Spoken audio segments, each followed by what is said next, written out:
Assalamualaikum warahmatullahi wabarakatuh. Halo teman-teman semua, salam satu teknik.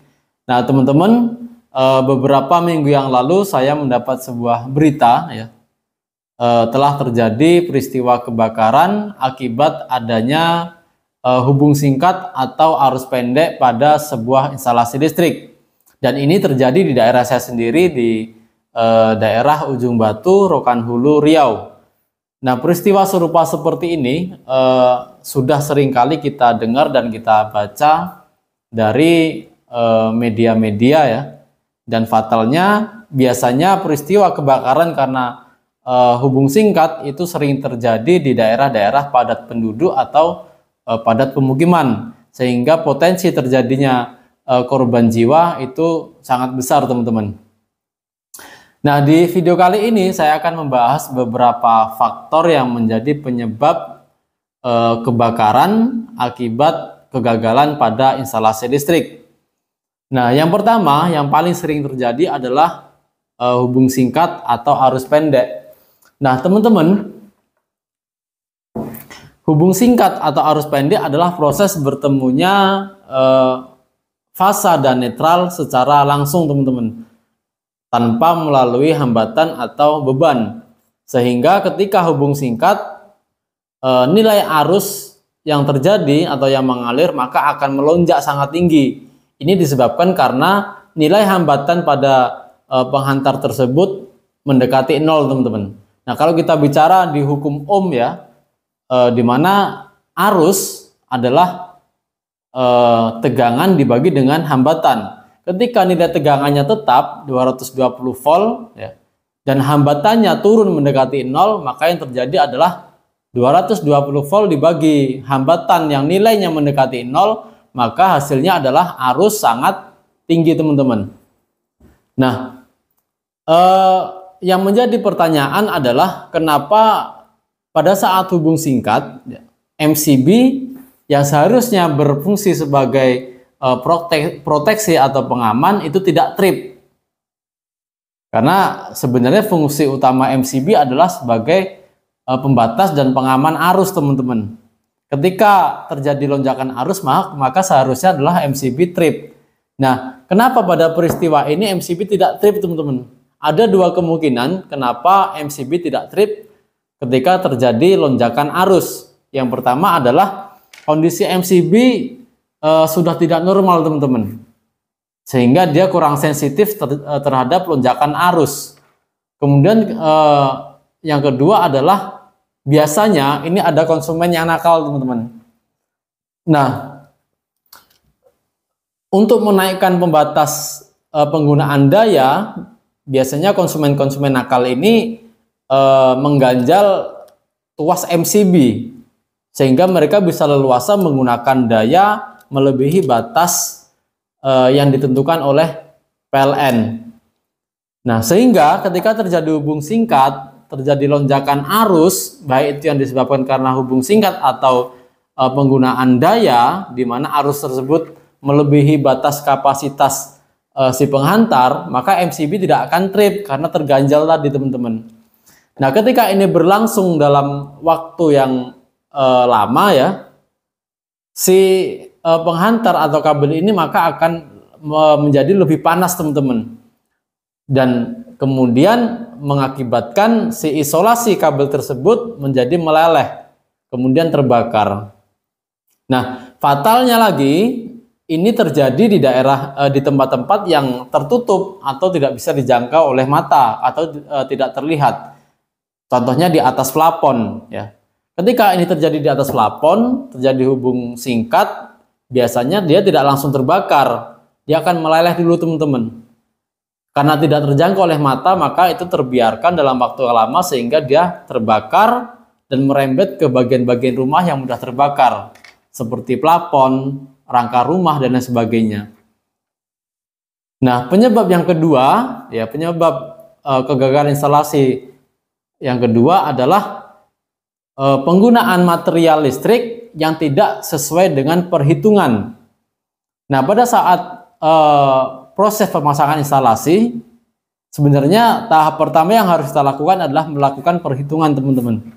Berapa daya yang dibutuhkan pada rumah tersebut atau pada bangunan tersebut, berapa ukuran kabel yang harus digunakan, berapa ukuran MCB yang harus digunakan, itu seharusnya sudah diperhitungkan. Nah, ketika sudah ada perhitungannya, contoh nih, dalam sebuah rumah seharusnya menggunakan ukuran kabel 1,5 atau 2,5. Ternyata yang kita gunakan ukurannya di bawah perhitungan tersebut, maka si penghantar akan over, teman-teman, tidak bisa mengcover arus yang mengalir, karena memang setiap ukuran penghantar itu memiliki kapasitas yang berbeda-beda, teman-teman, sesuai dengan nilai KHA-nya pada ukuran tersebut. Nah, yang ketiga adalah penggunaan material yang tidak standar. Nah, itu juga biasanya saya jumpai di pemasangan kabel, teman-teman, dan stop kontak. Nah, ketika sudah ada perhitungan, contoh dalam sebuah rumah harus menggunakan 1,5 mm persegi. Kemudian kita memilih kabel yang tidak standar. Yang dimaksud dengan kabel tidak standar itu adalah kabel atau material yang nilai realnya atau kapasitas realnya atau besar realnya, ukuran realnya tidak sesuai dengan keterangan yang tertulis. Nah, di sini saya mempunyai satu buah kabel contoh ya, contoh kabel yang tidak standar. Di sini tertulis 1,5 mm persegi, teman-teman. Ketika saya ukur kemarin itu tidak sampai 1,5 mm persegi, hanya 1,0 sekian, teman-teman. Nah, inilah yang dimaksud dengan material yang tidak standar, atau kalau orang teknis ya di lapangan menyebutnya ini kabel bencong. Nilai luarnya, nilai yang tertulis di luarnya tidak sama dengan ukuran aslinya atau ukuran dalamnya, teman-teman. Nah, kemudian yang keempat, setelah berbicara tentang material ya, setelah memastikan material yang kita gunakan itu standar, sesuai dengan perhitungan, selanjutnya adalah yang keempat, proses pemasangan yang tidak tepat. Nah, ini juga bisa mengakibatkan terjadinya kegagalan instalasi listrik pada rumah kita. Nah, biasanya jumlah kabel yang terpasang dalam pipa itu terlalu banyak, teman-teman. Karena penghantar ketika dialiri arus, maka sebenarnya dia akan menimbulkan panas, teman-teman, karena nilai hambatan tadi. Nah, ketika terjadi penumpukan kabel di dalam pipa, maka area di sekitar kabel atau di dalam pipa itu menjadi lebih panas, teman-teman, karena penumpukan tadi. Nah, ini juga bisa mengakibatkan melelehnya isolasi yang ada di penghantar dan menimbulkan kebakaran, teman-teman. Kemudian kesalahan pemasangan selanjutnya adalah sambungan yang tidak maksimal atau tidak kencang. Terjadi rongga di dalam sambungan itu. Nah, rongga yang ada di sambungan itu atau celah yang ada di sambungan itu akan menimbulkan percikan api, teman-teman. Nah, percikan api itulah yang nanti akan mengakibatkan kebakaran pada isolasi yang ada di kabel. Nah, selanjutnya adalah proses isolasi yang tidak maksimal. Jadi sambungannya sudah maksimal, sudah benar, sudah kencang, tetapi pada saat proses isolasi tidak maksimal, maka juga akan mengakibatkan kegagalan isolasi. Nah, yang kelima, yang sering saya jumpai adalah gangguan dari gigitan tikus. Nah, solusinya untuk pemasangan kabel NIA seperti ini, usahakan atau pastikan pemasangannya di dalam pipa, teman-teman. Karena untuk kabel jenis NIA itu hanya memiliki satu lapis isolasi seperti ini. Nah, ketika kita pasang di dalam pipa, maka setidaknya dia memiliki dua lapis isolasi, teman-teman.